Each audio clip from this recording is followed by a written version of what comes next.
I got a comment from someone asking me if the ISIS I wrote about is the terrorist organization, and that's not the case at all. The ISIS I write about is based on Egyptian and Nubian mythology.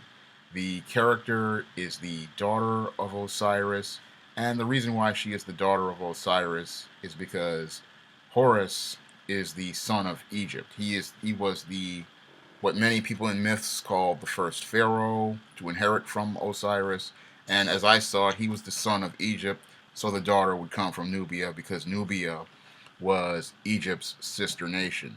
And in her current stories, the Isis character has evolved from, this daughter of Osiris goddess to the goddess next door. And in the stories that she is featured in the Isis series, she is a friend who goes to help people in the black community. She identifies with African Americans, she identifies with African American culture, and her stories have a lot of African American history in them.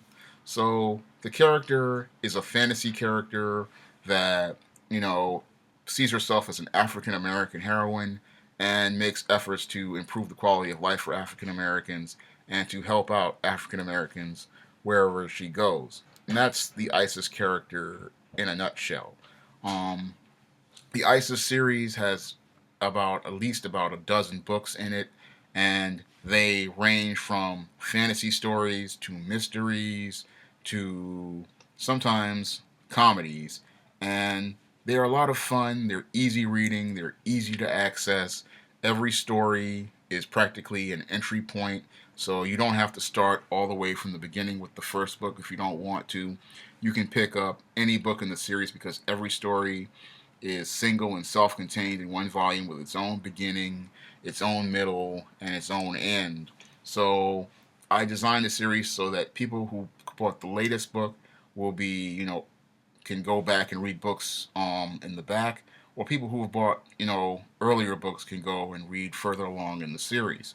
Um, ISIS series books can be given to children, I think, as young as 8 years old. The content inside of most of them is PG or PG 13. I mean, most of the content in there is no different than a comic book from about, I'd say, about the 1970s or the 1980s in terms of content.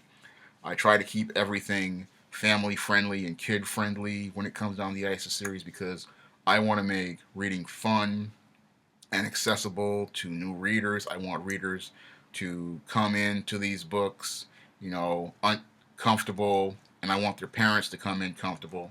I make most of my books so easy to read that a child from 8 years old can read it, to an 80-year-old person can read it, and people of all ages, can come in and enjoy the content. I really that is the standard that I have for the ISIS series. It is a friendly series of young adult and tween adventures featuring the goddess next door.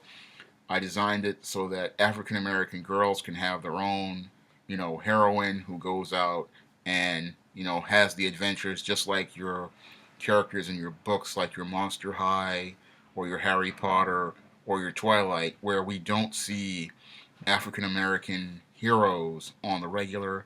I really wanted to give African American girls, their own main character in a story so that they could see themselves, having fantastic adventures and see a character that looked like them having fantastic adventures and telling stories that related to their experience um, on the regular. And that's what I wanted to do with the ISIS series.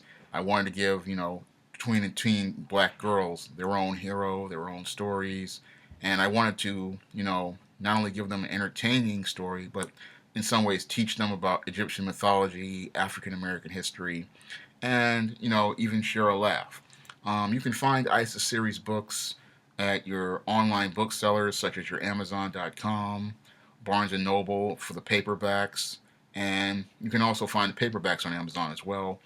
And you can also find some on Smashwords, but they're readily available. They're easy reading, and your kids, I believe, will enjoy them. Again, and your kids will really enjoy